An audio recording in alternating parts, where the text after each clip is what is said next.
Essa era a questão aí, né? Sob certas circunstâncias, a transferência de propriedade requeria acurado conhecimento da linhagem. Lembra lá de Ruth, quando ela volta com a nora dela para Israel. Aí foram olhar lá quem que estava com a terra, quem que era o remidor, toda aquela questão, né? Por quê? Por causa dessa questão da linhagem aqui. Ela não podia comprar um outro sítio que não fosse o dela, né? Tá? Então isso era importante na vida de Israel antigo, né? Mais tarde, em Judá, a sucessão real estava vinculada à linhagem de Davi. Depois que Saul perdeu o direito ao trono, Deus falou para Davi que ele e a descendência dele é que seria rei lá. Então não podia entrar ninguém que fosse de fora, né? Por isso que é importante provar que Jesus era filho de Davi, senão ele não poderia ser rei no reino, né? Oi.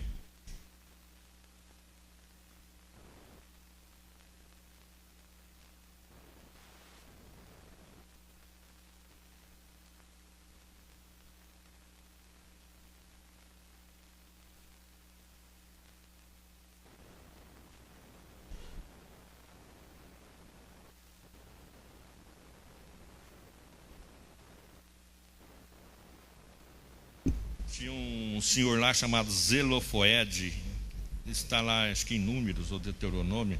Ele só tinha 5 filhas.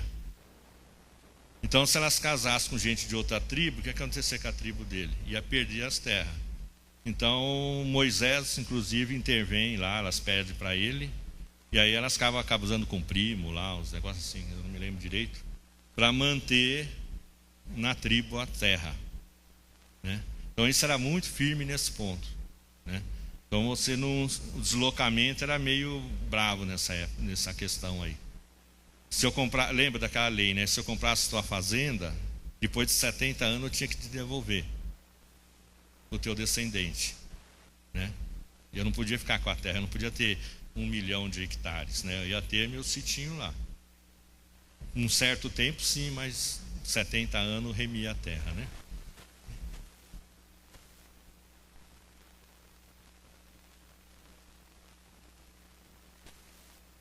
Então, essa visão de terra aí, são o dono da terra. Por isso tem a briga com o palestino. Por mais que eles estão lá 500, 600 mil anos, por uma questão bíblica, eles falam que a terra é deles, porque é por causa disso. Por isso que eles entram e vão fazendo colônia em cima da terra deles. Para a gente isso é chato, é meio assim, a gente até vê isso mas do ponto de vista religioso aí, e nesse ponto bíblico é passível de discussão, né? É interessante, mas você vê que isso existe, né? E Mateus faz uma coisa interessante também, né? Ele fala do livro de genealogias e coloca 4 mulheres aqui, né? Tamar, Raabe, Ruth e Batseba. Era incomum nas genealogias só ver o nome dos homens, né? Mas Mateus inclui essas 4 aqui, né? Tamar era a nora de Judá, que teve um filho com Judá, né? Raabe era cananeia, lá de Jericó. Ruth era moabita, né? Tem até o livro com o nome dela. E Batseba provavelmente era eteia, né? Que era a mulher do Urias, e depois era aquela que estava tomando banho lá, e o Davi viu e acabou matando o Urias para ficar com ela, né? Dentro dessa questão aqui, né? E alguém falou? Não. E na genealogia de Jesus, Lucas é bem cuidadoso, está na observação embaixo aqui, quando fala de José, né? E com a Maria lá, né? Está no versículo 16 do capítulo em questão aqui, né? Por esse versículo fica evidente que o evangelista está propositadamente impedindo a possibilidade de que o leitor venha pensar que José é o pai físico de Cristo. O que ele deixa subentendido a partir dessa genealogia é que, embora Maria seja de fato a mãe de Jesus, José era seu pai não no sentido natural, e sim somente no sentido legal, né? E não no natural, né? Maria era uma espécie, hoje a gente é fácil falar isso, era uma barriga de aluguel, né? Então, e Jesus é fruto de uma inseminação artificial, né? Então, aí nasceu Jesus. Por isso que ele não tem o pecado original, né? Mas dessa questão.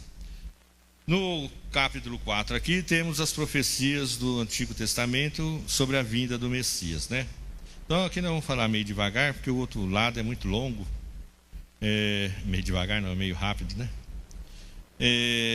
A primeira é a previsão messiânica, né? Está lá em Gênesis 3,15.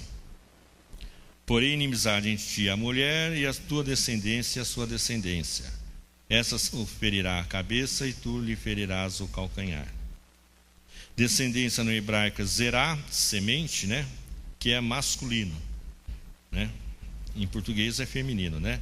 Então a inimizade entre o semente da serpente e o semente da mulher, né? Então aí Jesus e Satanás, né? As duas figuras nessa profecia aí, né?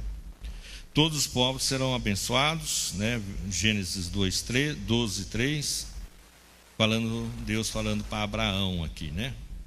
Abençoarei os que te abençoarem e amaldiçoarei aqueles que te amaldiçoarem. Em ti serão benditas todas as famílias da terra, né? Então o Messias que vem da semente de Abraão abençoaria toda a família da terra, né? Os judeus esqueceram dessa parte aqui, né? Só pensaram na parte deles, né? Por isso que não evangelizaram o resto dos povos, que era a obrigação deles, né? Previsão messiânica sobre a vinda do profeta, né? Está lá em Deuteronômio 18:15, Moisés falando, né? O Senhor teu Deus te suscitará do meio de ti, dentre teus irmãos, um profeta semelhante a mim, a ele ouvirás, né?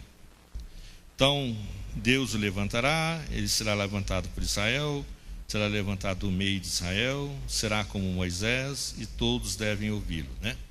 Então, essa é a questão de Jesus aqui, né, como o Messias, que seria o novo Moisés, né? Por isso que ele reinterpreta a lei, como nós vimos anteriormente lá, né?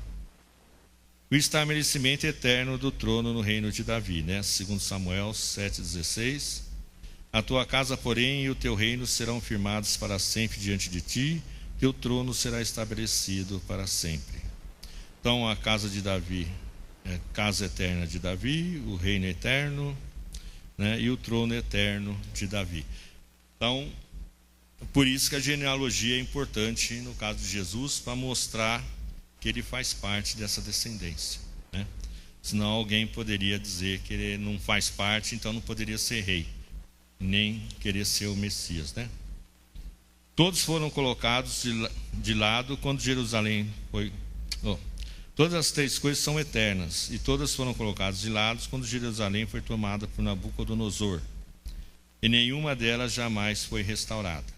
Depois que destruíram o reino de Israel, né, lá a fim de Crônicas, né, segundo Crônicas, parou essa sucessão de reis, né? Então, por isso que eles estão aguardando o Messias, né? E na época de Jesus, eles achavam que o Messias, que Jesus iria restaurar esse reino do modo como Davi, né? Como um grande guerreiro, essas coisas todas, né? Isso vai ser só lá no milênio, né? Então, essas são 4 aí previsões, né, da vinda do Messias. Tem outras, né? Isso aqui é só para a gente ter um embasamento aí, para entrar diretamente nas profecias do Velho Testamento, né? Então, as profecias do Evangelho de Mateus. Nesse item abordaremos tanto as profecias do Antigo Testamento sobre Jesus, quanto as profecias próprias no Evangelho de Mateus, mas que falam da vinda, né? Tem um monte de profecias que Jesus fez no Evangelho que não constam na aula, tá? Porque não tem relação com o Velho Testamento. Nós só vamos ver aquelas que tem, se bem que as primeiras aqui foi o anjo que fez, mas está relacionada, vamos dizer assim, ainda não entrou, Jesus não tinha nascido, então o Novo Testamento não tinha começado ainda, né? Tá? Então a primeira, aqui vai ter uma sequência da história no sentido sinótico, mas nós não vamos entrar na história do Evangelho, tá? Nós só vamos falar das profecias. Então, Maria conceberia do Espírito Santo seu filho Jesus, né? Então é a primeira profecia do Evangelho de Mateus, né? Mateus 1, 21. Ela dará à luz a um filho, a quem chamará Jesus, porque ele salvará o seu povo dos seus pecados. Então aqui entra um caso muito sério, que Mateus fala, Lucas também fala, bem maior, né? A cerimônia de casamento naquela época. Você, quando ficava noiva, e o noivo, já era considerado como casados, apesar de não viverem juntos, né? Então, quando a pessoa ficava noiva, teoricamente, ela já era esposa a mulher era esposa e o homem era esposo da mulher, né? Era o que aconteceu aqui com Maria e José, né? Estavam desposados. A festa de núpcias e o viver juntos vinha depois, né? E aí o que acontece? Vem o anjo e fala que ela vai ter um filho, né? Ora, foi nessa época que Maria descobriu estar grávida. Ela era virgem e sabia que não fora José quem a engravidara. Isso só poderia ter vindo da poderosa operação comunicadora de vida da parte do Espírito Santo. O anjo Gabriel já tinha falado para ela, né? No Mateus 1, 21, né? E lembra, José quer fugir, aquela historinha toda lá, né? Por quê? A observação explica aqui, né? A infidelidade de uma mulher desposada era castigada com morte. Normalmente era apedrejada, né? Era uma lei que está lá em Deuteronômio 22, 22, 24. Então você ficou noiva, saiu com outro, morria, tá? Então, por isso que José tenta fugir. Então, engravidei ela e dei no pé, então deixaria ela livre, né? Ficaria meio mal vista, mas pelo menos não ia ser apedrejada, né? Tá? Essa é a situação aqui. Então, essa é a primeira profecia lá, né? O Messias nasceria de uma virgem, né? Isaías 7,14. Aqui já entra o Velho Testamento mesmo, né? Portanto, o Senhor mesmo nos dará um sinal: eis que uma virgem conceberá e dará à luz a um filho, e será seu nome Emanuel, que é Deus conosco, né? Esta é a primeira de uma longa série de profecias que Mateus faz referência a fim de mostrar que Jesus é realmente o Messias há muito esperado, né? Essa profecia se cumpriu em Mateus 1, 23, né?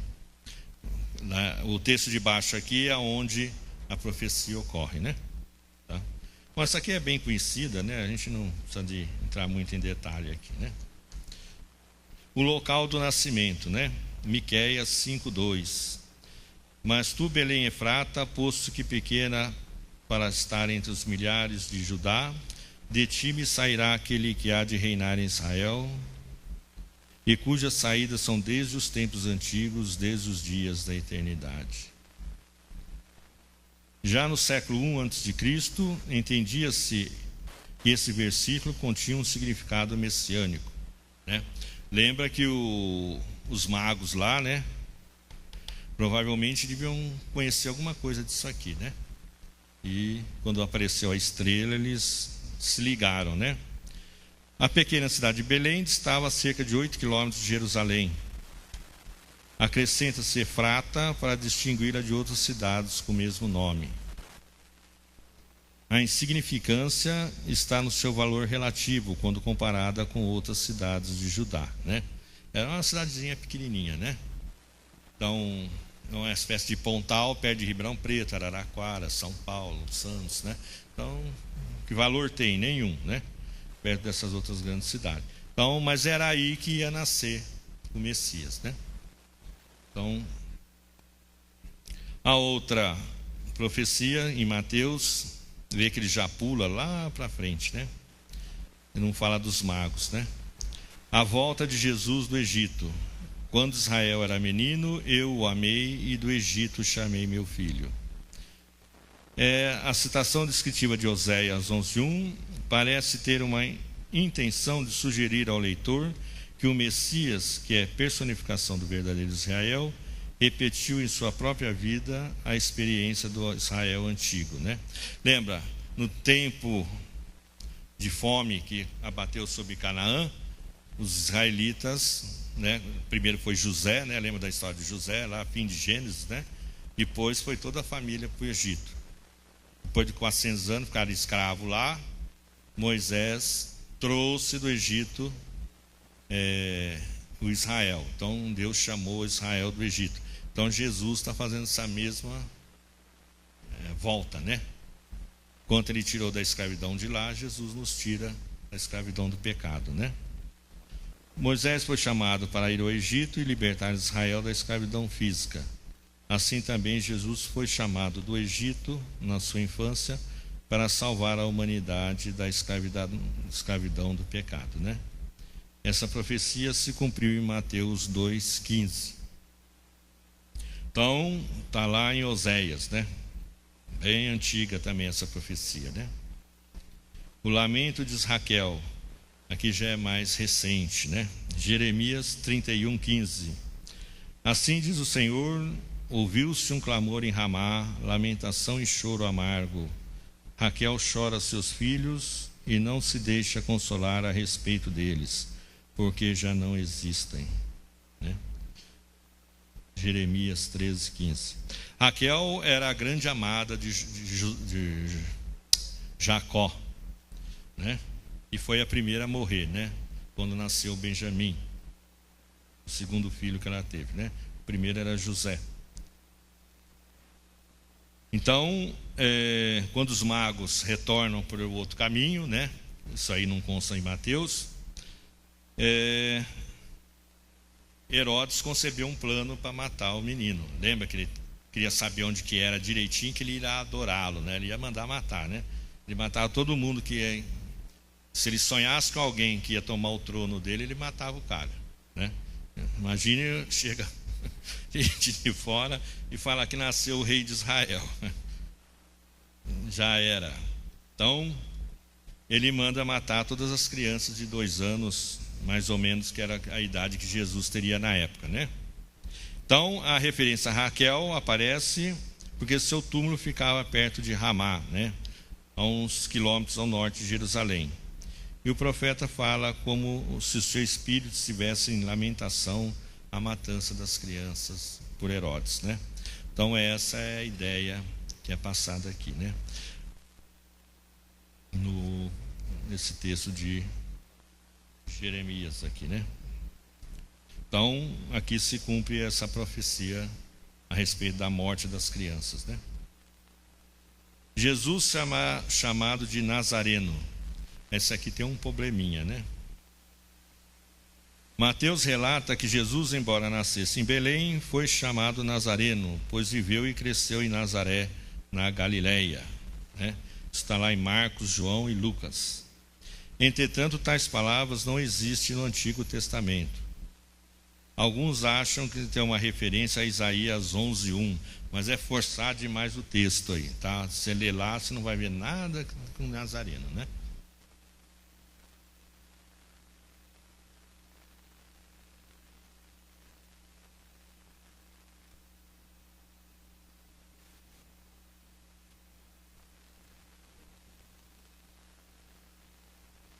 O nazireu era aquele que fazia uma promessa de não casar, não beber, né? Seria um eunuco, não cortar. É o tipo do Sansão, né? Se bem que o Sansão era um nazireu por causa do pai, né? Não por causa dele, porque ele era safado para burro, né? Mas essa era a ideia, né? Então, durante aquele tempo, você não podia fazer certas atividades, né? Em Pontal lá, Dona Zola tinha uma caixinha lá, você tirava uma fruta lá e não podia comer durante 1 ano. Então isso seria uma espécie de nazireu, né? Uma vez saiu goiaba para mim, no fundo da minha casa tinha uns 500 pés de goiabeira. Não, Nazareno vem de Nazaré, né? Não tá. Não, Mateus, ninguém sabe de onde ele tirou isso aí, né? Por isso que alguns acham que é Isaías 11:1, né? Nazaré fica aqui na Galileia, né? Na região aqui. Então aqui tem um enigma aqui, né? Mas o fato de que Mateus introduz essa afirmação como tendo sido dita por intermédio dos profetas, ele não fala que é do profeta, né? Fulano, fala dos profetas. Então ele fala num sentido geral, né? Pode ser uma indicação de que ele não estava querendo fazer uma citação verbal exata, mas sim apontar em termos gerais de que ela estava inteiramente de acordo com os profetas haviam predito. O Messias seria desprezado e rejeitado pelos homens. Então, Galileia dos gentios, né? Um local desprezado, né? Então essa talvez seja a ideia aí dele ser chamado Nazareno, né? Mas não consta no Antigo Testamento. Por isso que Mateus também não usa um profeta específico. Ele fala no geral, né? Tá?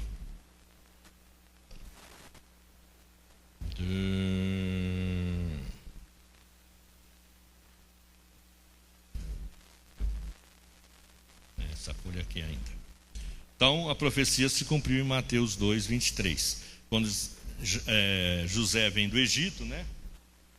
Ele não para em Belém, mas volta para a terra onde ele morava, que era Nazaré, e fica morando lá, né? Ele só foi para Belém porque, como ele era da família de Davi, lembra, César Augusto, o Evangelho de Lucas fala isso, né? Ele tinha que fazer o censo na cidade de Belém, né? Veja, era só o homem. Maria, a gente não sabe de onde nasceu, ela vai na terra do marido, né? Aí depois ele volta para Galileia. A outra profecia sobre o arauto, né? Isaías 43. Eis a voz do que clama: preparai no deserto o caminho do Senhor, endireitai no ermo uma estrada para o nosso Deus, né? Aqui também é bem conhecido, né? A figura do arauto é por Mateus aplicada a João Batista, né? Eu sou a voz que clama no deserto, né? João Batista endossa essa interpretação, né? Falando isso, né? Eu sou a voz que clama no deserto.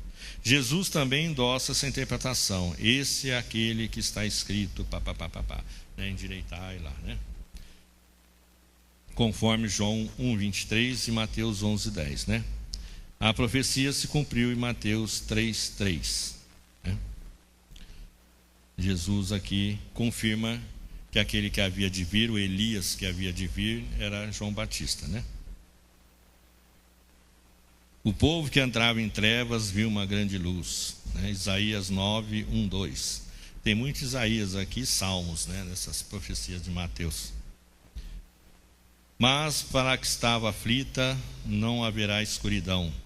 Nos primeiros tempos ele envileceu a terra de Zebulon e a terra de Naftali, mas nos fins dos tempos fiará glorioso o caminho do mar, além do Jordão, a Galileia dos gentios. O povo que andava em trevas viu uma grande luz, e sobre os que habitavam na terra de profunda escuridão resplandeceu a luz, né? Então,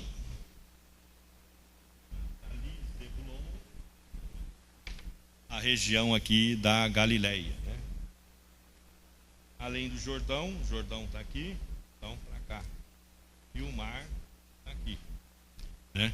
Então essa região sempre foi muito desprezada, né? Nos tempos antigos, né? Por isso que ele fala que andava em trevas, né? Galileia dos gentios, né?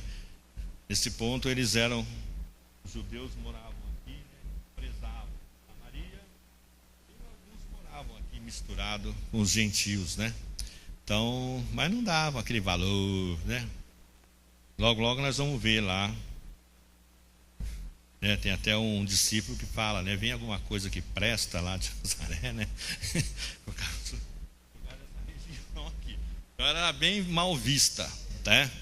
Então jamais algum profeta nasceu por aí, né? Por isso que andava em trevas, né? Em sua graça soberana, Deus fez algo totalmente inesperado, né? Enviou o seu filho, não à aristocracia de Jerusalém, mas às deprezadas, afligidas e ignorantes massas da Galileia. cuja população era mista, gentílica ou judaia. Veja, Jesus não veio morar aqui no centro da bagunça, né? Em Jerusalém, né? Junto com a aristocracia, com a turma rica, né? Os fariseus, saduceus, etc. Ele foi morar lá com a galera, né? Lá em cima, na Galileia, né? Foi na Galileia e vizinhanças que ele passou a maior parte da sua vida, né? Fez muitos milagres por aqui, né? Cafarnaum, Genezaré, Betsaída, Corazim, né? Essa região aqui é bem falada no Novo Testamento, né? Nos evangelhos aí. Foi aí que ele cresceu, viajou de aldeia em aldeia, cidade em cidade, pregando e curando. Foi aí que ele reuniu em torno de si um grupo de discípulos, né?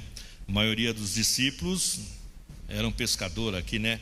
Pedro, João, André e companhia limitada, né? Outros devem ter pego pelo caminho aqui, né? Nisso se encontrava o cumprimento da profecia de Isaías, de que uma grande luz um dia haveria de raiar sobre essa oprimida região, né? Então, foi onde Jesus realmente fez grandes milagres aí, né? E depois, ele até compara, né? Corazim, Cafarnaum, acho que Genezaré, ou Betsaida, não lembro direito, com Sodoma e Gomorra, né? Que se em Sodoma fosse feito os milagres que ele fez, a cidade teria se salvado. Então essas cidades aqui iam ser destruídas também, né? Não sobrou nada aí. Só tem ruína aí nessa região. A profecia se cobriu em Mateus 4, 14, 16, né? Jesus nessa região aí, né? Tomou sobre si nossas enfermidades. Verdadeiramente ele tomou sobre si nossas enfermidades e carregou com as nossas dores, e nós o reputávamos por aflito, ferido de Deus e oprimido. Isaías 53, 4. Então aí Mateus já pula um grande espaço, né? A gente sai do capítulo 4 e já vai para o capítulo 8, nessa questão de profecia, né? Grande ênfase é dada entre o nós, né? Nós o reputávamos como aflito, e ele, né? Ele tomou sobre si as nossas dores. Há uma grande diferença aí, né? O que foi que Cristo tomou sobre si? Nesse caso específico, nossas aflições, doenças, né? Nossos sofrimentos, dores. Mas não a tomou sobre si somente para compartilhar o nosso sofrimento, mas para nos livrar deles. Carregou vicariamente. O caráter voluntário dessa substituição está claramente manifesto nesta ação. Ele carregou, a gente vê muito por aí, né? Tem uns curandeiros meio malucos aí. Você está com dor de cabeça, ele tira a tua dor de cabeça, só que ele fica com dor de cabeça, né? Não foi isso que Jesus fez, né? Ele e nem ficou ao nosso lado. Ó, coitadinho, você está bem, né? Está doente aí, né? E tal. Não, ele substituiu, né? Um sentido vicário aí, né? A redenção definitiva pela expiação não é remover somente todos os pecados, mas também todas as doenças, com a completa redenção do corpo, como também da alma, né? Isso vem lá no futuro, né? Está lá em Romanos, Filipenses e Efésios, né? Tem uma explicação melhor sobre isso, né? A profecia se cumpriu em Mateus 8, 17, né? Ele tomou sobre si nossas dores. O anúncio da vinda do Senhor, Malaquias 3:1. Eis que eu envio o meu mensageiro, e ele há de preparar o caminho diante de mim, e de repente virá o seu templo, o Senhor, a quem vós buscais, e o anjo do pacto, a quem vós desejais. Eis que ele vem, diz o Senhor dos Exércitos, né? Que é falando do João Batista, né? Que nós já vimos anteriormente, né? A vinda do Senhor será anunciada por um precursor, para indicar o caminho que a gente deve seguir, né? Quem é o seu mensageiro não é revelado na profecia, né? Malaquias 3:1 se refere indubitavelmente a João Batista. segundo as próprias palavras de Jesus registrada em Mateus 11:14. A profecia se cumpriu em Mateus 11:10, né? João nasce primeiro que Jesus e começa a sua carreira antes que Jesus, né? Lembra que ele também pediu para ser batizado por João, né? Aquela passagem bonita que tem lá, né? Mas não consta em Mateus, né? O servo do Senhor. Isaías 42, 1-4. Eis que o meu servo a quem sustenho, o meu escolhido e em quem me compraz a minha alma, pus o meu espírito sobre ele e ele trará justiça às nações. Não clamará, não se exaltará, não fará ouvir a sua voz na rua. A cana trilhada não quebrará, nem apagará o pavio que fumega. Em verdade trará justiça. Não faltará, nem será quebrantado, até que ponha na terra justiça. As ilhas aguardarão a sua lei. Para demonstrar a natureza modesta, mansa e discreta de Cristo, talvez bastasse a referência de Isaías 42, 2, 3, né? Mas o desejo de Mateus era citar também o contexto precedente e seguinte, né? É ele que vem, ele vai ser assim, e vai, quando ele terminar a carreira, né? Aí ele morre e as ilhas vão aguardar a sua lei, quer dizer, vão aguardar o seu ensino aí, né? A ilha seriam nós, né?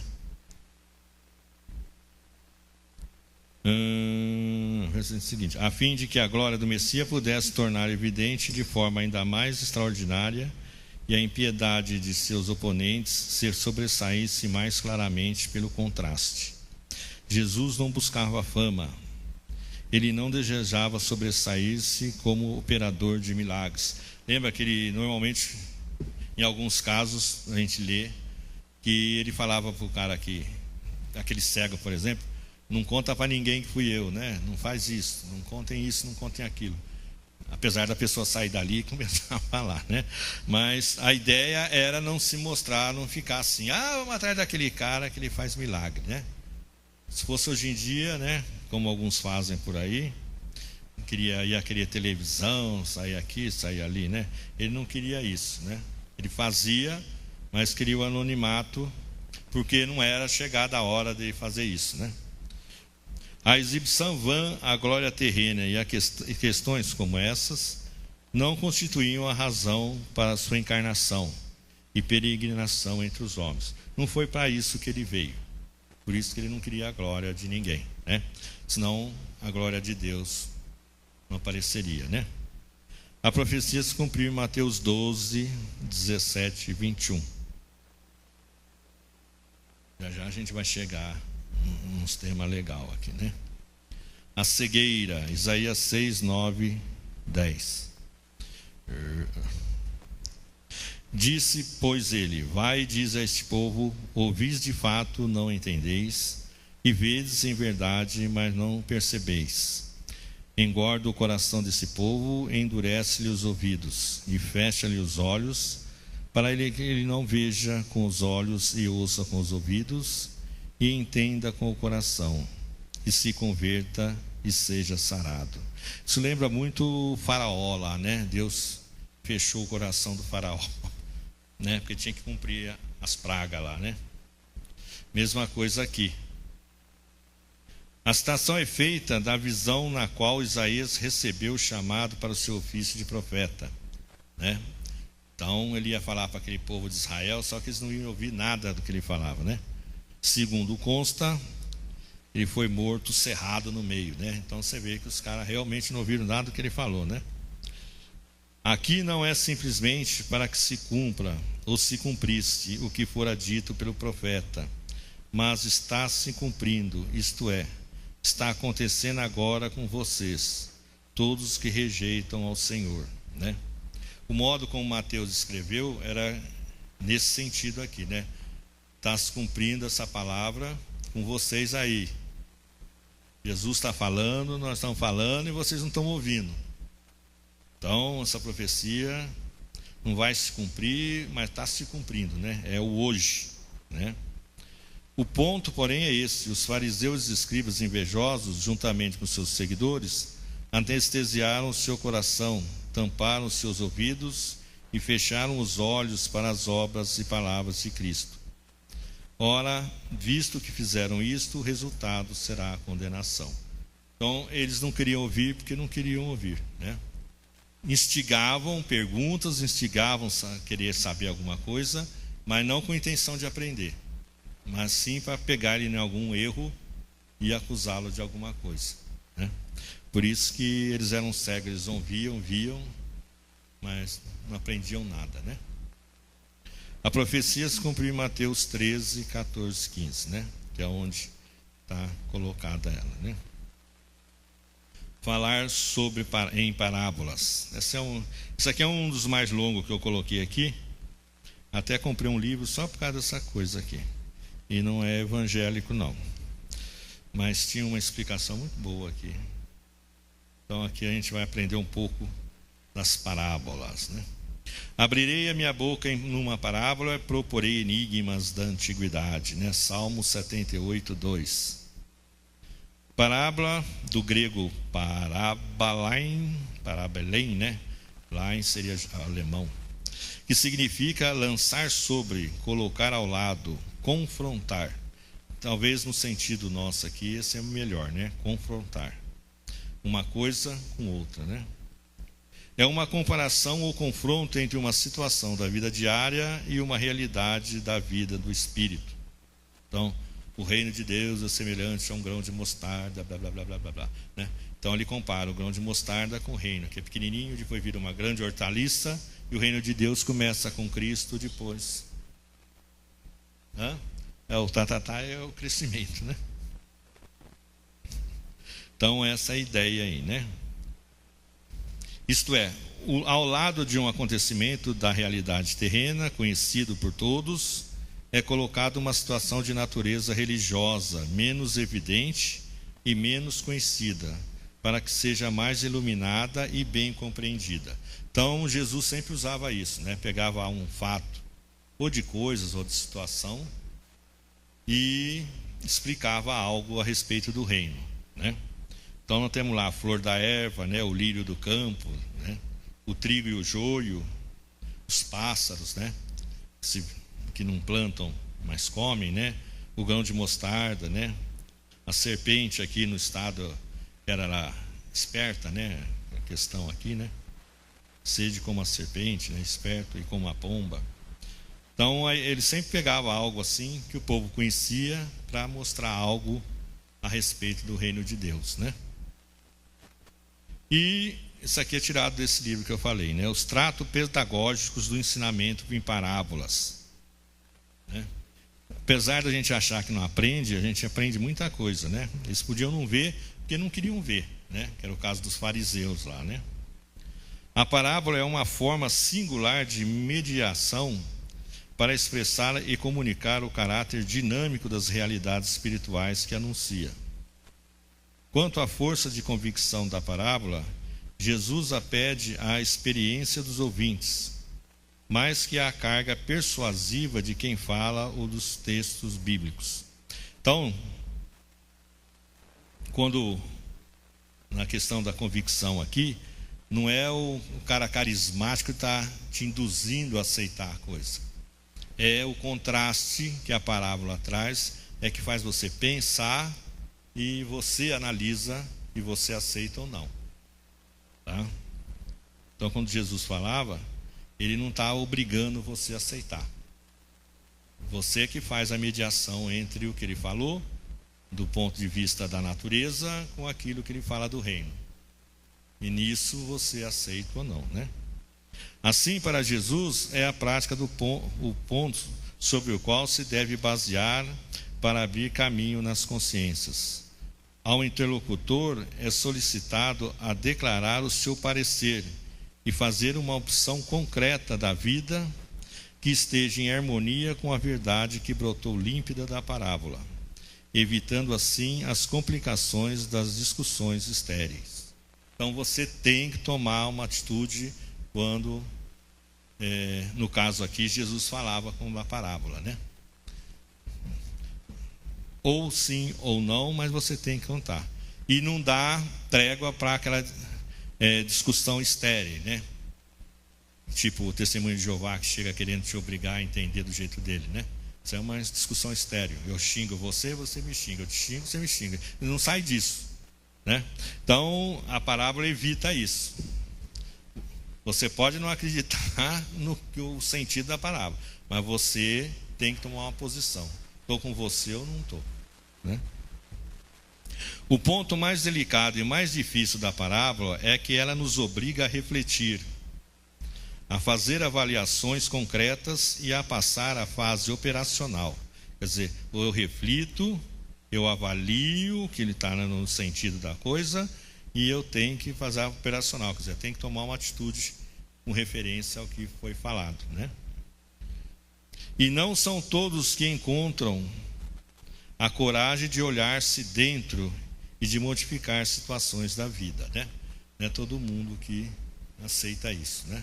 Não é bem uma parábola, mas aquela questão do jovem rico lá, né? O que eu devo fazer para entrar no reino de Deus, né? Vende tudo e me segue. Quer dizer, na hora que tocou para dentro dele, ele caiu fora, né? Então, a situação da parábola é mais ou menos essa. Você dá um confronto, né? E aí você vê, estou no brejo, vou sair, eu vou ficar no brejo mesmo, né? Então, ela te obriga a esse tipo de coisa, né? E do estudar uma parábola à reflexão, da reflexão à decisão, há no meio o espaço vasto e profundo das dificuldades e dos medos, né? Aí você fica naquela, vou, não vou, se vou, porque vou, né? Então, entre a tomada de decisão e aquilo que se aprendeu, há cabeça trabalha, né? Ou para o bem ou para o mal, mas ela trabalha, né? E aí entra as dificuldades, né? Conclusão: Jesus não faz violência às mentes e às consciências. Ele não faz a parábola para te agredir ou tentar forçar você a aceitar aquilo. Nada é imposto em seus encontros. Ele simplesmente fala, né?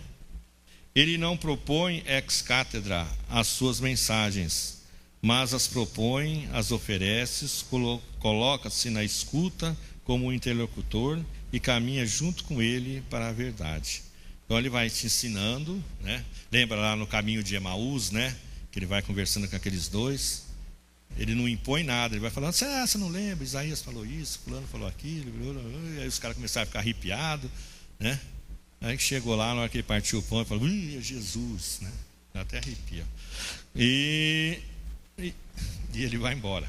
Então esse é nesse sentido que a parábola funciona, né? Não sei se vocês olharam aí no começo da sentença, tem um risquinho embaixo, é onde fala sobre os ensinamentos, né, pedagógicos. Cada risquinho desse representa um ensinamento. Então você nota que a parábola, apesar de elas serem, algumas a gente entende só lendo, outras até os discípulos perguntaram para Jesus, né, o que estava querendo dizer aquilo, e ele explica. Elas tinham essa questão de confronto, mas não no sentido de te obrigar, de te induzir a fazer aquilo, mas de você aprender através delas coisas do reino, né? A profecia se cumpriu em Mateus 13:14, né? Quando fala que ele ia pregar em parábolas, né? Por que pregas em parábola, né? Ele fala disso, né? Então essa é a questão, né? Então é bem interessante essa questão da parábola. Não é só cegar o indivíduo, você aprende, né? Nós vamos ver mais para frente, e tem umas aí que os fariseus compreenderam que Jesus falava deles, né? Quer dizer, a hora que pisa no pé, eles sabiam, né? Outra profecia aqui, de Isaías 29:13, né?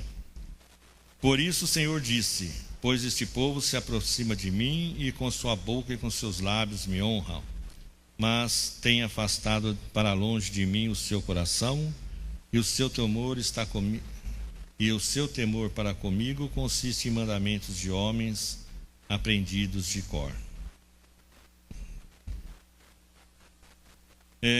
Muitas religiões, né, hoje são vãs pelo mesmo motivo, né? Honra a Deus com a boca, mas o coração está em outras coisas, né? Está em ter casa nova, né? Etc. Essa é uma questão muito grave, observe aí, tem 5 questões aqui, né? Pelo contexto, eles estavam ensinando às gerações mais jovens como evadir-se das exigências de um mandamento, anulando a palavra de Deus. Aqui no caso, honrai pai e mãe. Isso aqui é aquela questão do, se o teu pai chegar para você e pedir canetinha, aí você fala, não posso. Isso é corbã. Corbã é algo dedicado a Deus, né? Então, tudo que eu tenho é para mim e o resto que sobrou é corbã. Então, morra de fome aí, pai, tá? Então, a ideia é essa. Então, você usa a palavra de Deus, que é dedicar a Deus, para anular o mandamento de Deus, que é honrar pai e mãe. Vê a situação, eu anulo usando a própria palavra, né? Vê o pecado aqui como que muda a questão, né? Então, esse texto que está em Mateus 15, 7, 9, é referência a isso, né? Eles anulavam a palavra de Deus, anulando o mandamento, fazendo isso como se fosse um corbã aí, né? É um jeitinho aqui de não ajudar os outros, né? Então, quando você vier me pedir alguma coisa, eu tenho, mas esse dinheiro é corbã. Veja, isso não quer dizer que eu era obrigado a ir no templo e dar isso no templo. Eles ficavam comigo e eu usava em casa, né? Entendeu? Então, essa era a grande questão aqui, né? Os fariseus e escribas estavam constantemente honrando a Deus com seus lábios, porém seus corações estavam longe daquele a quem estavam louvando. Lembra, Jesus xingam ele, no bom sentido, né? Xingaram aqui, né? Que eles faziam aquelas orações longas para as viúvas, lembra? Tem um texto assim, mas ele estava afim mesmo, era da grana da viúva, né? Então, com relação, então era como se estivesse honrando a Deus, Deus ajuda a viúva, o marido dela morreu, vai não sei o que, mas a graninha aqui, né? Mais 100zinho aqui, eu falo mais 10 minutos aqui, tá bom? Então, a ideia é essa, quer dizer, eles faziam como se fosse honrando a Deus, né? Parava na esquina, o fariseu gostava muito disso, né? Quando jejuava, passava óleo na cara para parecer que estava morto, né? De fome. Então, mas o coração não estava nem aí, eles estavam querendo aparecer, a glória para eles, né? Não para Deus. Eram hipócritas, pois fingiam ser o que não eram, fingiam ser muito piedosos, mas eram realmente muito ímpios, né? Hipócritas vem do grego, né? Aquele ator, né? Daquelas comédia, tragédia grega, é o hipócrita, né? Que é o artista nosso hoje, né? Ele interpreta várias personagens, só que ele não é nenhum deles.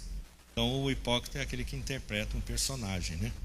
Então o fariseu aqui interpretava ser piedoso, mas na realidade ele é um ímpio, né? Seu culto era vão, isto é, fútil, inútil, não honrando a Deus, nem beneficiando de forma alguma a si mesmos ou as demais pessoas. Como ele fazia aquilo como um ator faria, né? E aquilo para Deus não servia para nada, e o cara que estava pagando ele para fazer isso também não ia receber nada, porque Deus não estava nem prestando atenção naquilo, né? Você estava, devia estar com a espada desembainhada, vai ver que naquele tempo não tinha conversa, né? Quando o coração é alienado de Deus, sua palavra é substituída por preceito de homens, tradições meramente humanas, né? Os fariseus falavam muito disso de Jesus, né? Por que seus discípulos não seguem as tradições, né? A Igreja Católica usa muito tradição também, mas não tem nada a ver com a tradição bíblica, a tradição deles, né? Então tem que tomar cuidado com esses termos, né? Então, normalmente é preceito de homens, né? E não algo da palavra de Deus. Porque se fosse, eles não eram do jeito que eles se apresentavam, né? Eles vão ser realmente piedosos e não ímpios, né? A profecia se cumpriu em Mateus 15, 7, 9. Já a gente chega no fim. Zacarias 9, 9. Alegra-te, ó filha de Sião, exulta, ó filha de Jerusalém. Eis que vem a ti teu rei, ele é justo e traz a salvação. Ele é humilde e vem montado sobre um jumento, sobre um jumentinho, filho de jumenta.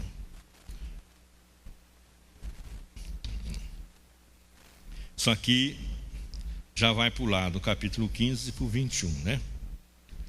Já que uma multidão na Páscoa reconheceu na viagem de um homem para Jerusalém, montado num jumento, o cumprimento da profecia, vemos que a passagem era familiar ao judeu comum do tempo de Jesus, né? Porque alguém entrar em Jerusalém montado num jumento devia ser tão comum, né, quanto alguém entrar de carro lá hoje, né? Que era o veículo da época, né? Um cavalão mesmo, só tinha quem tinha grana, né? Jumento seria o fusquinha do pobre lá, né? Então, eles veem Jesus vindo e ali está o cumprimento dessa profecia, é sinal que ela era conhecida na época pelo povão, né? Porque foi o povão que fez isso, né? A turma que sabia, logo vão contestar Jesus porque que ele aceitava esse júbilo aqui, né? Talvez esse versículo 9 e 10 fossem ensinados ao povo como informação sobre o rei que viria, né? Os evangelistas Mateus e João não continuam citando o verso 10, né? Eles param no 9. Esse rei difere dos demais reis. Não é um rei estrangeiro, eles estavam acostumados, né? Persa, grego, romano, né? Na época de Jesus era o imperador que mandava. Nessa época de Jesus, com 30 anos, era quem que era? Depois do Augusto.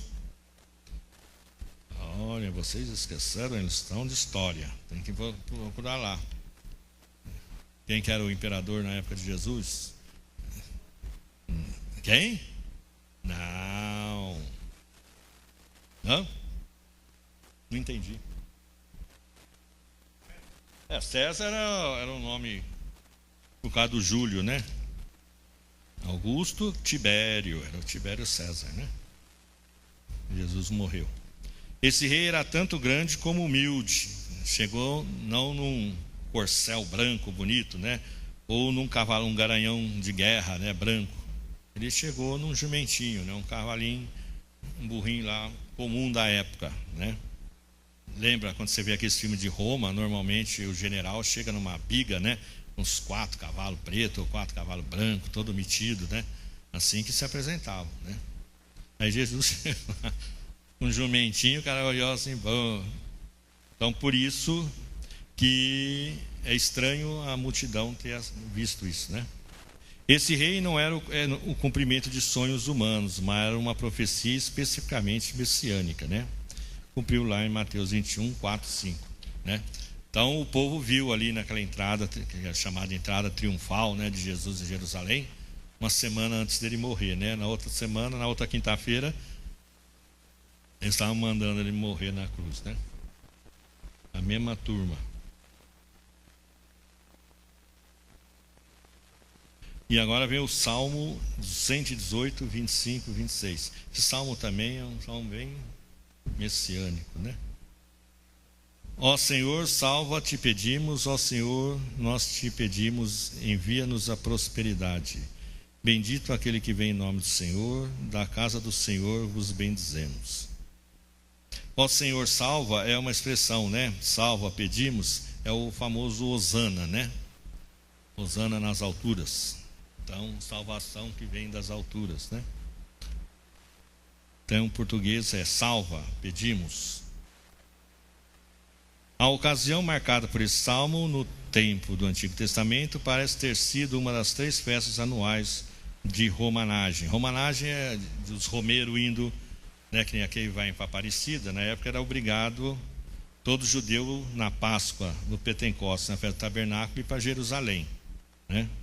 Então, provavelmente ele era lido numa dessas festas aí, né? Aqueles que participavam de uma cerimônia dessa natureza nunca poderiam ter previsto que, de repente, seria realizada no caminho para Jerusalém, sem ensaios, sem liturgia e com força explosiva, né? Isso na hora que Jesus vinha vindo com o jumentinho lá, né? o povo começou a gritar, né? Hosana, o filho de Davi, bendito aquele que vem em nome do Senhor. E aí os fariseus entraram na briga, né? Então, isso se cumprindo ali, né? Sem ensaio, sem nada. Foi uma expressão do povo, próprio povo, em cima cumprindo a profecia, né? Durante as festas, caso isso fosse lido, isso era ensaiado, treinado, né? Uma procissão vinha de um lado, a outra vinha do outro, uma falava para lá, a outra respondia para cá. Então, era como se fosse dois corais, um respondendo para o outro, né? Agora aqui não, aqui foi o próprio povo que estava ali na entrada de Jerusalém, saudando a vinda de Jesus, né? Com isto o povo reconhecia que Jesus era a esperança de salvação, era o Messias, filho de Davi, né? A profecia se cumpriu em Mateus 21, 9, né?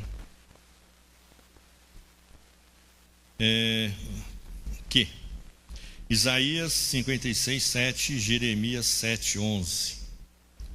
Também eu os levarei ao meu santo monte e os alegrarei na minha casa de oração, e os seus holocaustos e seus sacrifícios serão aceitos no meu altar, porque a minha casa será chamada casa de oração para todos os povos.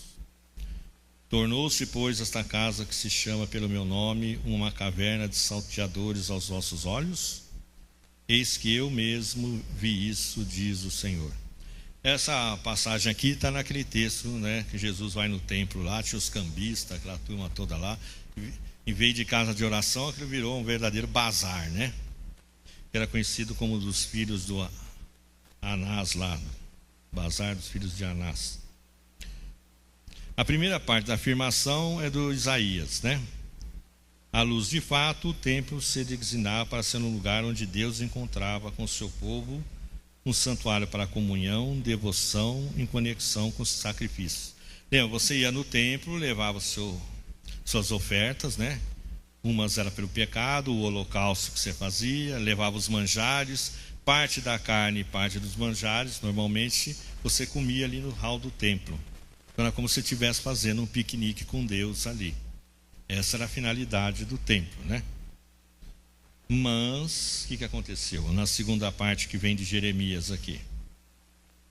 Os judeus estavam oprimindo os estrangeiros, roubando e assassinando. Não obstante, continuavam a oferecer seu sacrifício no templo, como se tal culto, meramente informal, oferecido ao Senhor, fizesse algum bem. Então eu fazia tudo de errado na rua, só que um dia eu ia lá no templo, né? No sábado lá, e dava uma oferta para Deus, como se nada tivesse acontecido antes, né? Nada eu tivesse feito de errado. Deus exige uma conversão de mente e coração como base para a paz e segurança. Não a veneração supersticiosa de um prédio de pedras ou de um lugar santo tradicional.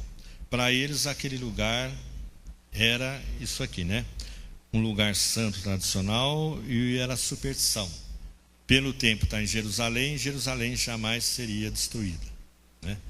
Isso aí eles quebraram a cara duas vezes, uma com Nabucodonosor, que destruiu Jerusalém e o templo, e outra com os romanos, né? Que destruiu Jerusalém e os templos também, né? O comércio no templo era impopular por causa da ganância dos que o conduziam. E eles tiravam vantagem da situação para enriquecer ilicitamente. Lembra, você tinha que levar uma ovelha, uma pomba, né, um carneiro sem mancha. Imagina você sair do Egito aqui.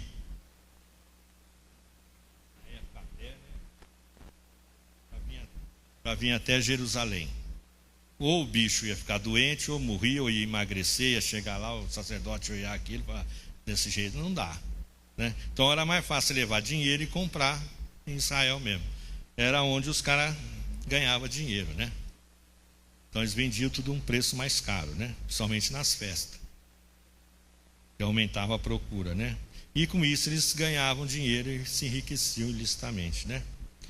E meio a essa perversidade grosseira, as pessoas ainda são ingênuas a ponto de imaginar que serão salvas da destruição iminente observando rituais, né?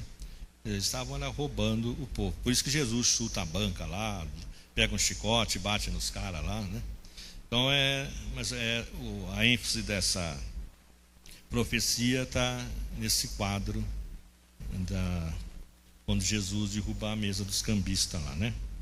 Cumpriu-se em Mateus 21, 13, por causa dessa ganância do pessoal do templo, né?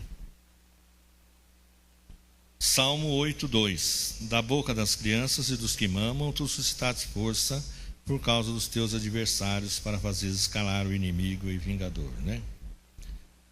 Isso aqui a gente usa muito até hoje em dia, né? Então, as crianças também começaram a falar: bem-vindo, filho de Davi, né? Rosana nas alturas, aqueles negócios tudo, né? No contexto, com a aclamação de Deus, no verso 1, a discórdia que se aumenta, e os adversários, inimigo e vingador, apresentam um desafio que Deus enfrenta com aquilo que é fraco nesse mundo imaterial, né, a voz, e com o imaturo, a criança. Então, Jesus mesmo fala, né, se elas calarem, as pedras clamarão, né? Então, essa é a ideia aqui, né? No entanto, como a entrada triunfal viria de demonstrar, a livre confissão de amor e confiança é uma resposta devastadora ao acusador, com o seu arsenal de dúvidas e calúnias, né? Por mais que os fariseus, saduceus ou o próprio diabo usasse esse arsenal de dúvida e calúnia, o verdadeiro adorador continuaria adorando, né? A gente vê isso em Noé, vê isso em Jó, vê isso em vários exemplos do Velho Testamento, né? Independente da situação que a pessoa está, né? Mesmo, né, aquela árvore genealógica antes de Noé ali, né? Sete, Enos, Malalael, quer dizer, eram gente temente a Deus ali, né?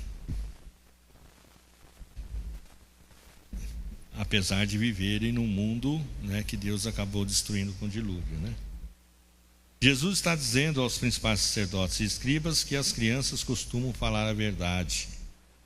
A implicação é: Deus está usando para a sua própria glória os gritos das crianças, que ora estão dizendo: Hosana ao filho de Davi, né? Salva-nos, né, filho de Davi. Elas afirmavam que Jesus era o Messias, mas quem escutou? Ninguém, né? Isso aí morreu no vento, né? Uns acharam bonitinho e outros foram contra o que as crianças estavam falando, né? A profecia se cumpriu em 21:16. Faz parte desse texto aí, né? A volta do Salmo 118. Isso aqui aparece muito em Mateus. A pedra que os edificadores rejeitaram, essa foi posta como pedra angular, né? Aqui temos o primeiro indício de que no ciclo dos inimigos havia os próprios construtores, os homens de influência de Israel. Então, na ideia aqui, né, os sacerdotes, saduceus, como que é o outro aqui? Saduceus, o fariseu, etc., que seriam a elite cultural e religiosa de Israel, era, na realidade, o inimigo também, né? Então, ele era o construtor que estava rejeitando a Jesus, né? A pedra. Ao acabar de contar a palavra dos lavadores maus, isso aqui aparece depois dos lavadores maus, né? Quando ele faz a sebe, limpa em volta e dá a sede para alguns homens tomarem conta. Aí, na hora de receber a grana, o aluguel, manda o filho e eles matam o filho, né, para serem dono da sebe, né, da fazendinha. Então, ao que Jesus terminou, aí ele faz a pergunta. Aqui ele usa realmente a parábola para, né, dar uma facada nos fariseus lá, né? Ao acabar de contar a parábola dos lavadores maus, Jesus faz uma pergunta óbvia: o que acontecerá com os arrendatários?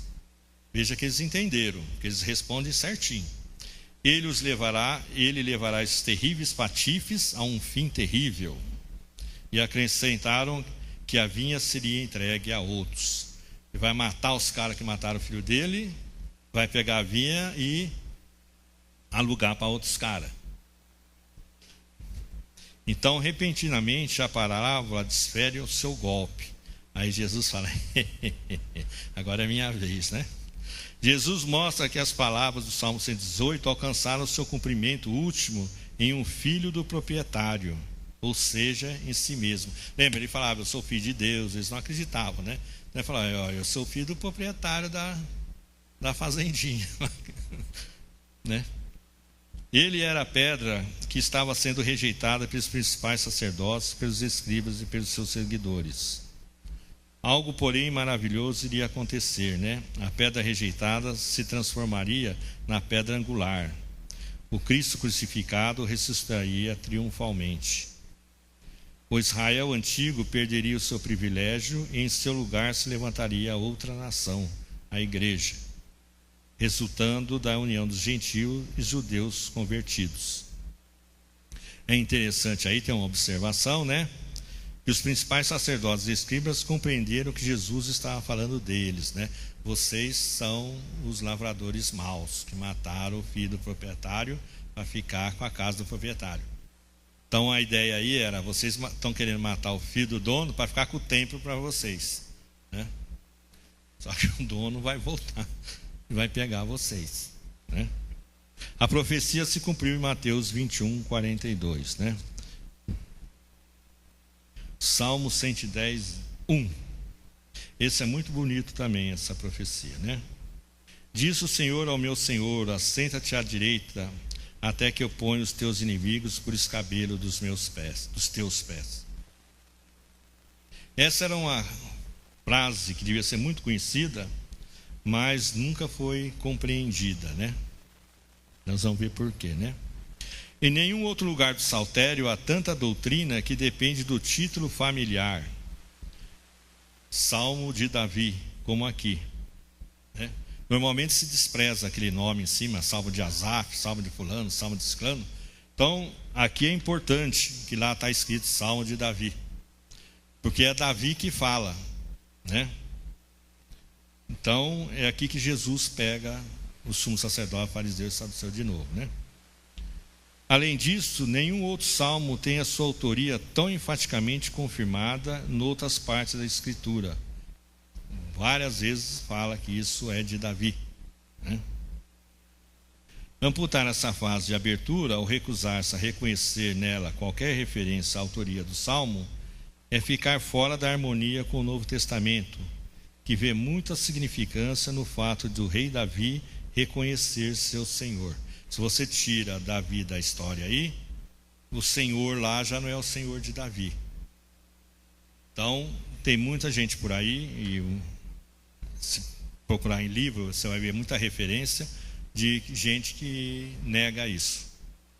Então, você nega que é Davi, você nega que Davi falou, portanto, o que Jesus vai reafirmar aqui não tem valor nenhum, porque não tem essa genealogia da questão aqui, né? Aqui é importante essa coisa, né? Embora outros salmos compartilhem com a linguagem elevada que vai além de indicar o soberano reinante, para se referir ao Messias, é somente aqui que o próprio rei presta homenagem a essa pessoa. Os outros falam do Messias, né?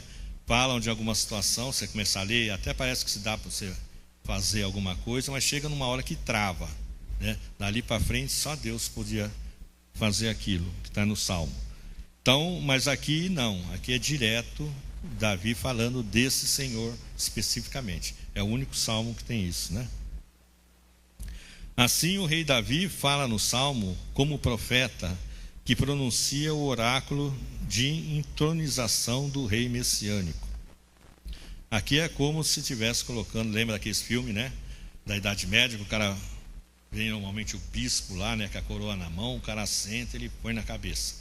Então aqui é como se Davi estivesse falando com aquele que vai ser entronizado, né? Disse o Senhor.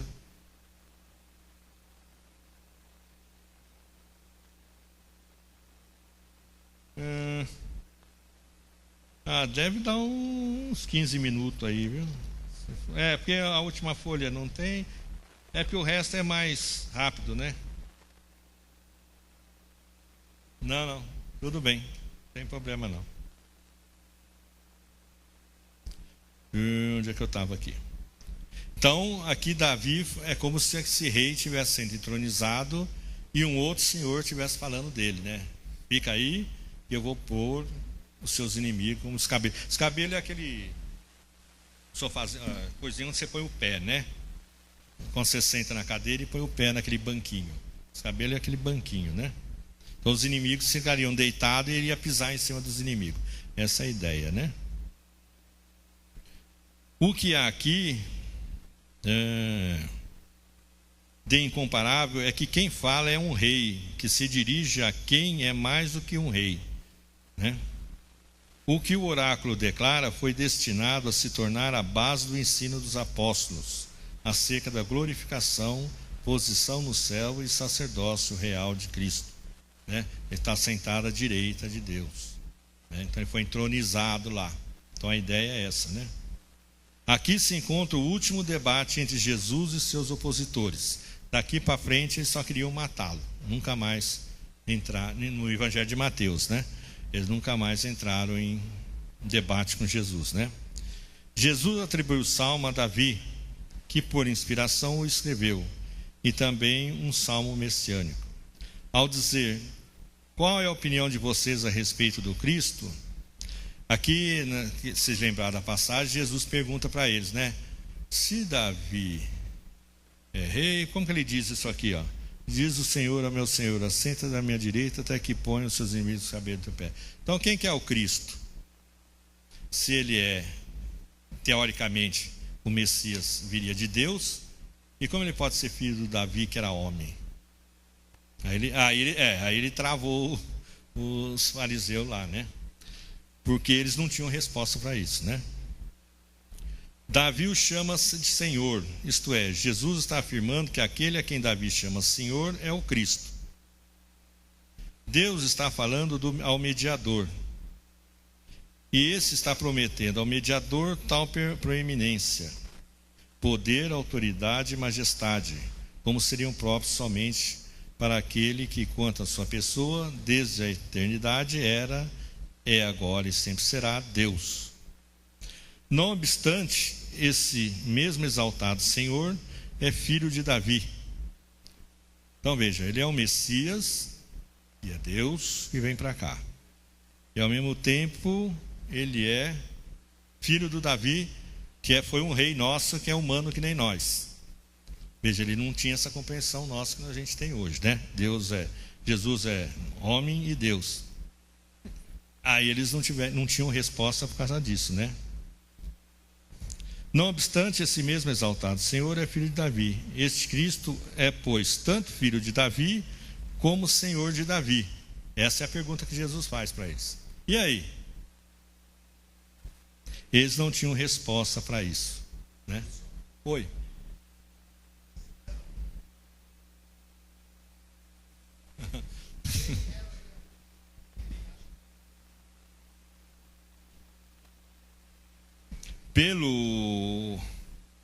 Depende, porque alguns dizem que Lucas faz a linhagem de Maria, né? Eu não vou muito nessa não, apesar de ser mais longa, né? Mas provavelmente era José, né? Que era pelo homem que era tirado a... Se bem que Maria parece ter um parentesco, mas não tem nada assim que comprove, não. Apesar de eles acharem que a genealogia de Lucas está mais ligado para o lado da Maria do que do José, né? Mas eu acho que a genealogia, como na época pegava só o homem, né? Você vê que acha estranho ter Tamar, as outras mulheres, provavelmente José, né? Porque é ele que ia ligar a Davi, né? Que ia ligar a Abraão, né? Hoje nós temos essa resposta: Jesus é tanto homem como Deus, né? Portanto, todo aquele que rejeita Jesus está rejeitando o Senhor de Davi. A profecia se cumpriu em Mateus 22, 44. Essa foi uma questão dura para eles, porque não só acabou foi o último grande lance de discussão, né? Foi a única vez, talvez, que Jesus fez uma pergunta direta para eles, né? Normalmente ele respondia, né? E eles não tinham resposta, né? Daí para frente a ideia foi só querer matá-lo, né? Ó espada, ergue-te contra o teu pastor e contra o varão que é meu companheiro, diz o Senhor dos Exércitos. Fere o pastor, espalhar-se-ão as ovelhas, mas volverei a minha mão para os pequenos. Meu pastor indica que não se trata de um líder comum, mas aquele que foi enviado por Deus, né? Isso aqui está relacionado lá no Getsemane, né? Quando prende Jesus e todo mundo foge, né? Há 3 todos aqui, né, na história. Todos vocês se farão infiéis a mim. Todo mundo vai fugir, né? Todos eles me deixarão e fugirão.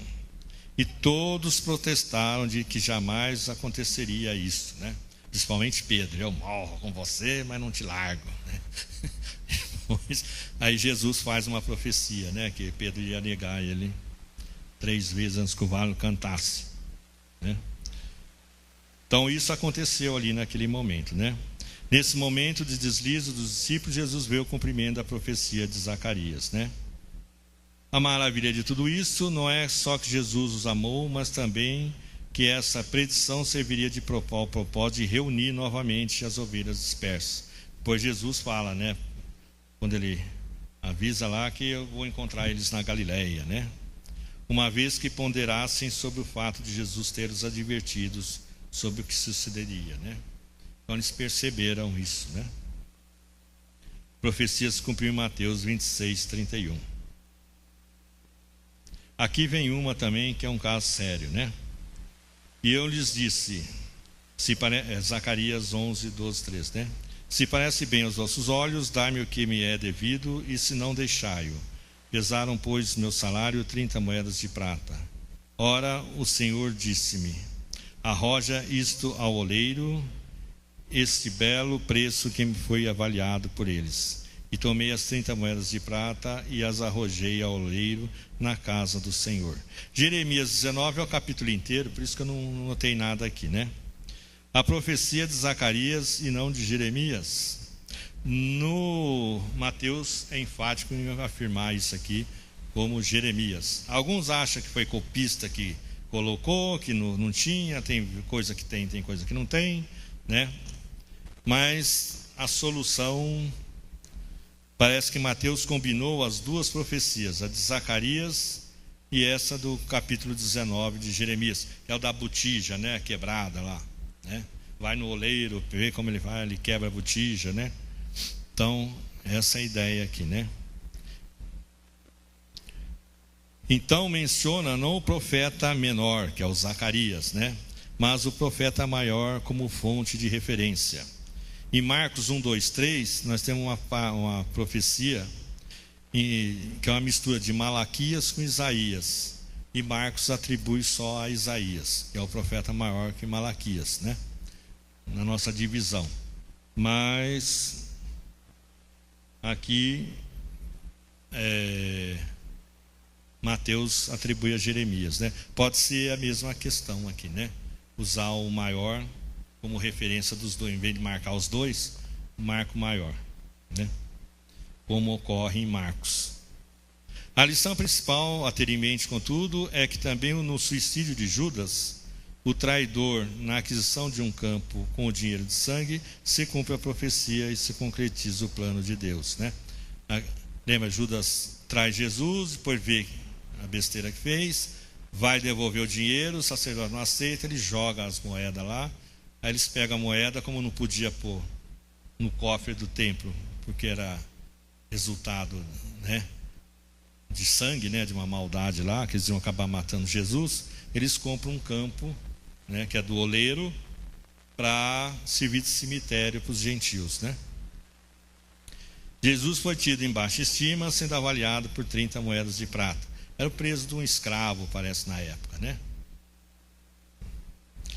A profecia se cumpriu em Mateus 27, 9.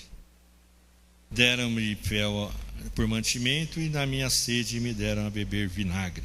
Salmo 69, 21. Era comum dar uma bebida para entorpecer e ajudar a aliviar o sofrimento. Lembra, morrer na cruz era algo que durava 3, 4 dias, não era negócio que você morria na hora, não. Por isso que até Pilatos se admirou quando Jesus morreu. Lembra que ele ficou o dia inteiro acordado, passou a noite acordado, sem contar que apanhou essa noite inteira, né? Depois ainda carregou a cruz o outro dia inteiro, basicamente ficou quase 2 dias sem dormir, né? Ainda foi pregado lá. Então, mas isso demorava. Vê que os outros dois, como ia começar a Páscoa, não podia ter gente morta pendurado lá, quebraram a perna dos dois para que o sangue descesse e eles morressem antes. Senão às vezes ficava 2, 3 dias lá pendurado, né? E isso devia doer para burro. Imagina você estar amarrado e começar a dar cãibra nas pernas, você não poder fazer nada, né? Estou me interrompendo a minha aula. Alô? Não, estou dando aula ainda. Mas a minha aula é minha aula, né? Eu sou educadamente. Então, era comum dar alguma coisa para entorpecer o cara lá e ficar meio grogue lá, né? Jesus não quis, né? O livrinho lá fala para livrar o sofrimento, mas se recusou sofrer para sofrer a total pena, né? Sóbrio e em pleno controle das faculdades mentais. Se você ficasse meio grogue lá, quando um xingava você de cá, outro xingava de lá, você podia perder a estribeira e entrar no clima dos caras. Aí ele pecaria e aquela morte não teria valor nenhum, né? Então a questão aqui de ficar sóbrio era também não perder, né, essa ligação com o Espírito, né? E manter ali firme no propósito de cumprir o que ele veio fazer, né?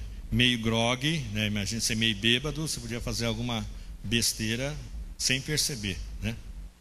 Então a questão aqui não foi só da sede, mas evitar perder a parte mental, né? Você vê que no Lucas ele conversa primeiro com os dois, né? Depois tem um diálogo com ele. Se estivesse dormindo ali ou meio grogue, lembra-te de mim no teu reino. Vou lembrar, eu não ia nem saber o que estava fazendo, né? Então a ideia aí da sobriedade é para evitar esse tipo de coisa, né? Cumpriu lá em Mateus 27:34. Salmo 22, esse é bem messiânico também, né? Repartem de si as minhas vestes e lançam sorte sobre a minha túnica, né? Os soldados, isso aqui é conhecido, né? Tanto é que eu nem escrevi muito aqui. Jogaram dadinho lá para ver quem ia ficar com qual peça de Jesus, né? 27:35, né? Confiou no Senhor que o livre, que ele o salve, pois que nele tem prazer. Salmo 22:8. Aqui também os sumos sacerdotes, os principais aqui, usam a palavra de Deus para agredir Jesus, né? É interessante isso aqui, né? Tão satisfeitos estavam os sacerdotes, escribas e anciões com o fato de que o seu arqui-inimigo agora estava crucificado, que perderam todo o resquício de dignidade e se juntaram aos transeuntes em dar vazão ao menosprezo para com Jesus, né? Os transeuntes falaram e falaram: desce daí, você não salvou os outros? Aí eles começaram também nessa, né? Ele salvou os outros e confiou em Deus. Por isso que eles usam essa frase do Salmo aqui, né? Confiou em Deus. Agora que Deus o livre de lá, né? Porém, o mais baixo ataque contra Jesus foi com referência a ele dizer que era filho de Deus. E evocando as palavras de Deus, do Salmo 22:8, dão a entender que seu Pai Celestial perdeu todo o seu interesse nele e que agora a sua confiança em Deus é perda de tempo. Já estou terminando, falta só uma profecia. Então a ideia aqui é o seguinte, que Jesus estava na cruz lá, se realmente era filho de Deus, que Deus o tirasse da cruz. E agora, se Deus não estava tirando, era porque Deus perdeu o interesse nele. Agora, se você crê ou não crê, para você, lembra da mulher do Jó, né? Amaldiçoa Deus e morre. Então agora você morreu ou não morrer, mesma coisa. Então xinga Deus e morre aí na cruz, né? Dá mais ou menos isso aí, o argumento deles, né? A profecia se cumpriu em Mateus 27:43. E a última, né, também é do Salmo 22, que é o 1, versículo 1. Deus meu, por que me desamparaste? Porque te alongas das palavras do meu bramido e não me auxilias, né? Esta é a última profecia do Antigo Testamento cumprida em Mateus, né? O elo entre as trevas e o grito é muito estreito. As trevas são símbolo do conteúdo agonizante de Cristo. Lembra, houve trevas, né, da meio-dia até as 3 horas, a hora que Jesus morreu. Então parecia que as trevas estavam dominando a luz, né? E Jesus dá esse bramido antes de morrer, né? A pergunta que surge é: como era possível Deus abandonar a Deus? Essa é uma pergunta que se faz, né? A resposta seria que Deus Pai abandonou a natureza humana de seu Filho de forma muito real e agonizante.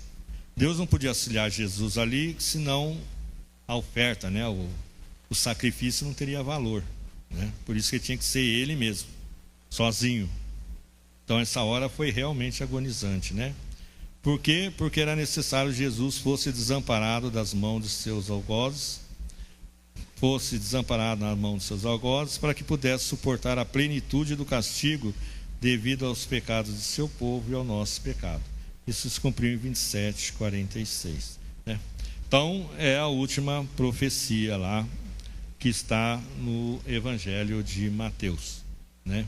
E que se cumpriu aqui, né? Então ali Jesus tinha que estar sozinho, né, desamparado, porque se tivesse algum auxílio no fim dos tempos lá, o diabo podia chegar e falar: mas você auxiliou, por isso que ele aguentou, né? Então aquele sozinho não tem essa questão de querer anular o juízo, né? E a oferta que foi feita ali no Calvário, né? Obrigado, é meio longo, cansativo, mas acho que deu para... isso aí pode levar.